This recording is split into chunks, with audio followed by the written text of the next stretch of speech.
The ultimate aim of a medical doctor's career is to finish training in their desired specialty and become a specialist in that area.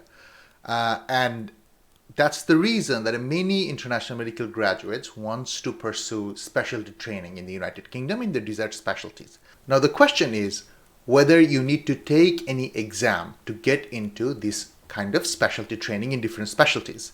And there's been a mass misconception about this kind of exams, whether I need an exam, whether I need MRCP to get into internal medicine training, or I definitely need MRCS to get into core surgical training, those kind of things. We'll explore in this video about exams for you to get into specialty training.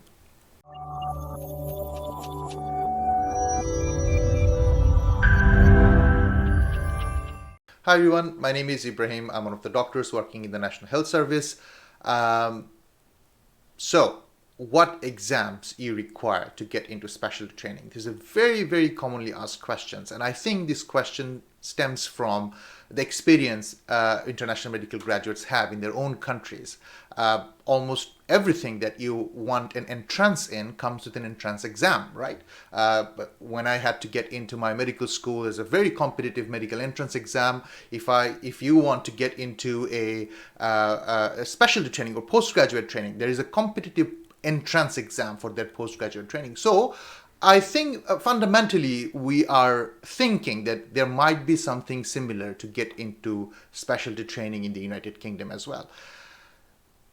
You're half wrong and half right. So in the UK, listen carefully, in the UK, the specialty recruitment process completely depends on the specific specialty. There is a board which runs this medical and dental recruitment process, and they do liaise with different training boards around the region, which is basically different deaneries around the United Kingdom, to run different recruitment round for different specialties. Say, for example, to put it plainly, Health Education of England, right? This is the main deanery of the entire United Kingdom as of now, and it has different branches of different areas and different regions which oversee the training in that area. Some of the specialties recruitment is national.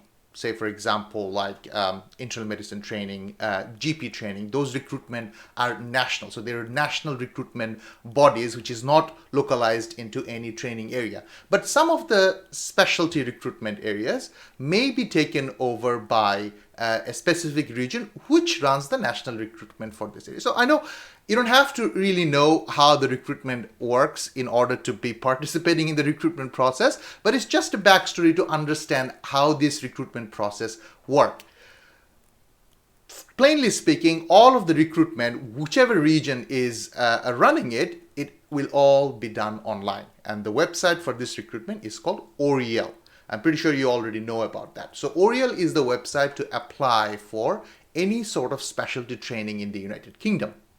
And this specialty recruitment round opens at specific times of the year. So there's broadly speaking, there are two rounds, round one and round two. Round one is for all the specialties which open for recruitment at CT1, ST1 level, and round two for the specialties which recruit at ST3, ST4 level. There is a round one re-advert, which is another round which happens after the round one and with the leftover seats, and round two re-advert as well happen during the time of the. You can find all this updated information from the website that is linked in the description box below. Now back to our main question. This recruitment, do I have to take any exam? Just tell me that. And I'm here to tell you that. Each specialty will have a different plan for recruitment. So you have to go by that specialty's plan. So some specialty will have an exam to get into the recruitment process, and they will shortlist the candidate based on that exam. They might just take the candidate directly after that exam, and that exam is the main shortlisting mechanism. Or sometimes even those shortlisted candidates may be invited to an interview. So you see, there's different processes. So it's like one size and this is the recruitment style for this specialty. So you have to find out what is the process of your specialties, specific specialties recruitment process. So if we take IMT, for example, IMT as I have done IMT, so it's easy for me to tell you about. But if you have any question about a specific specialty, that how does recruitment of that specialty happens, please comment in the comment below, then we can nudge you in the right direction. Going back, IMT. So IMT recruitment does not have any exam. And I cannot emphasize this enough, because majority of the people that I speak, IMGs, tend to think, oh, you definitely need MRCP to get into IMT. You don't. There is no MRCP, there is no MRCS, there is no MRCEM or MRCOG for obs and gynae and emergency medicine.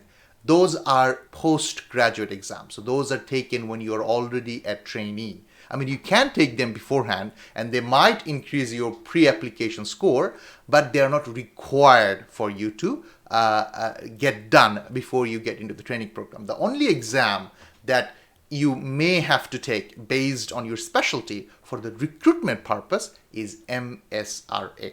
So what is MSRA?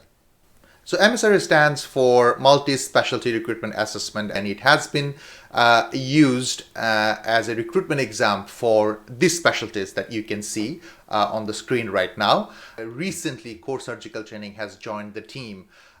Previously, it wasn't here.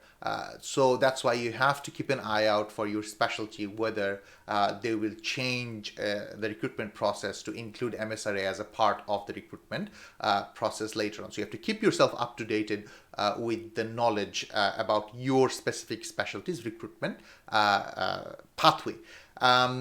MSRA is a computer-based exam, and it has broadly two parts. Professional dilemma paper and clinical problem solving paper, and these are all computer-based exam. So professional dilemma is kind of a situational judgment test. If you are aware of what situational judgment is, if it's not, then here's an example of what a professional dilemma question may look like. So you see, they will give you a scenario, and after the scenario, they will give you 5 options, and you have to rank them in terms of appropriateness, and that will be the question. Other than this type of ranking question, there might be a multiple choice question as well, like this, when you will be given a scenario and you'll have to choose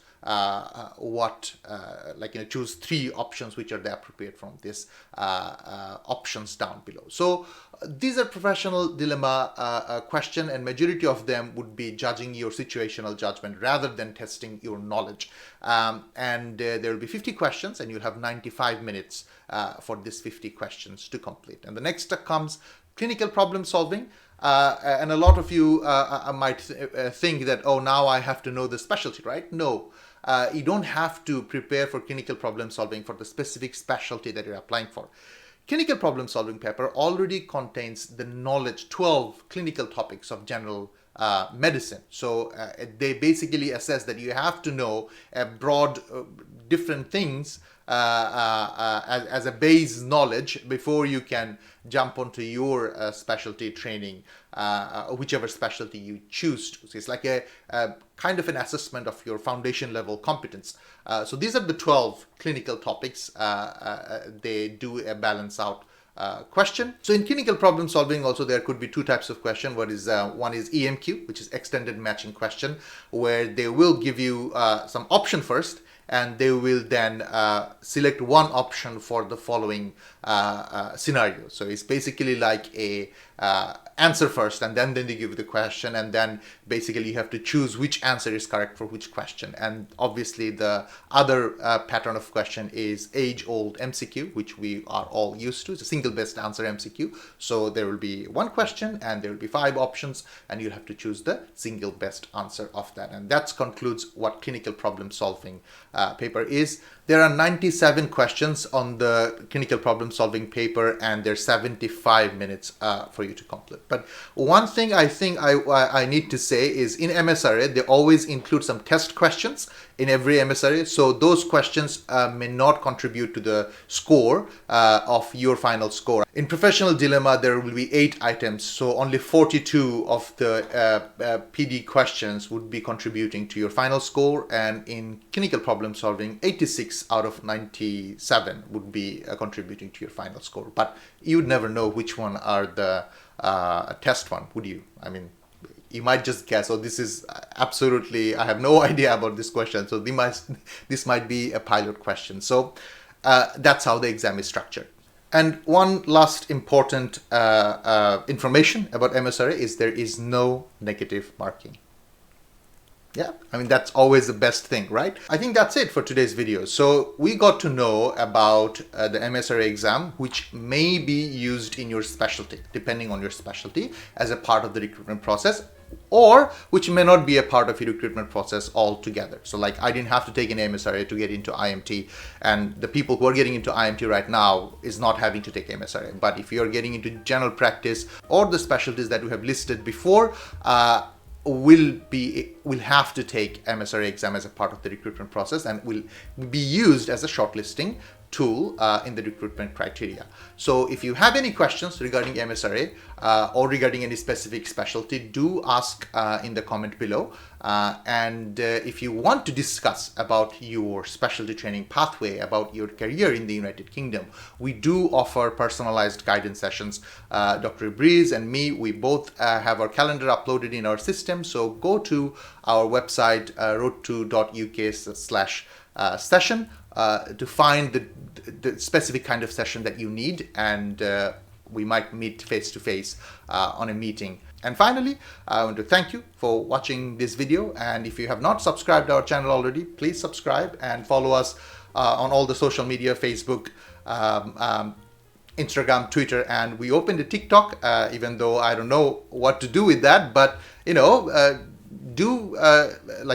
follow us there, and we will see what we can put on our TikTok. Thank you.